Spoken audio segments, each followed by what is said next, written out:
about Uber and Lyft interactions, Joe. What are some of the craziest, most fun stories that come to mind off the bat?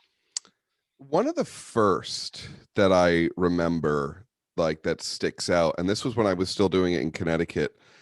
This was like a late night ride. And I had this younger girl in her 20s, tiny, like very petite.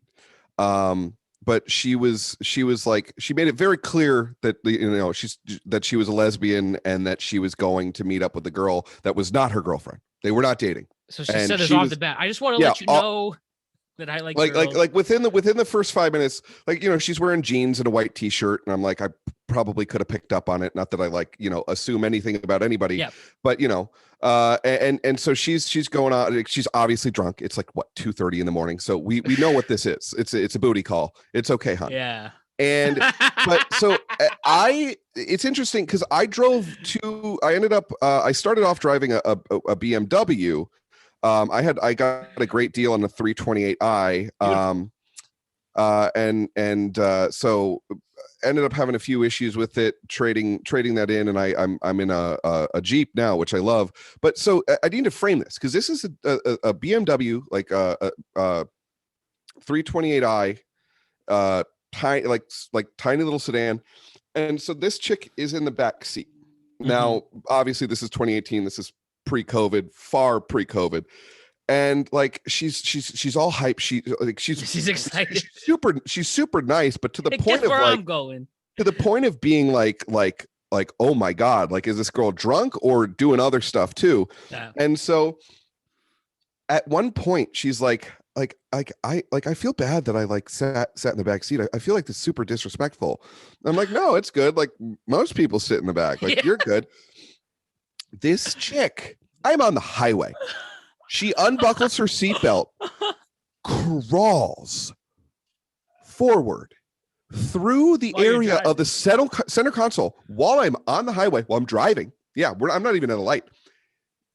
Sits in the front passenger seat. Like, literally crawls forward. Like, yeah, sorry, I feel more comfortable up here now. And like at the same time that she's like, making it like known that she's a lesbian and blah, blah, blah. She's also like literally just like pumping me full of compliments too. Like telling me that I'm handsome, blah, blah, blah. Like I got to find a nice girl, all this stuff. I got the question too, that I get a lot and I'm used to, that like, I'd say about 60% of people will, or have just like, if not directly just assumed I'm gay, like at least maybe asked or been like, oh, you're not, like, so she, and it actually tends to happen more with lesbians for some reason. I don't know why. I don't know if correlation equals causation, but yeah, I mean, I grew up doing musical theater around a lot of women, gay guys, and I just became comfortable with just expressing emotion. I'm kind of a little bitch. I'm a little bit emotional, so as well. You're not a bitch, Joe. I'm a crybaby. But no, but yeah, like, so I literally like, I couldn't believe, I was like, this girl is climbing in my car on the freaking highway.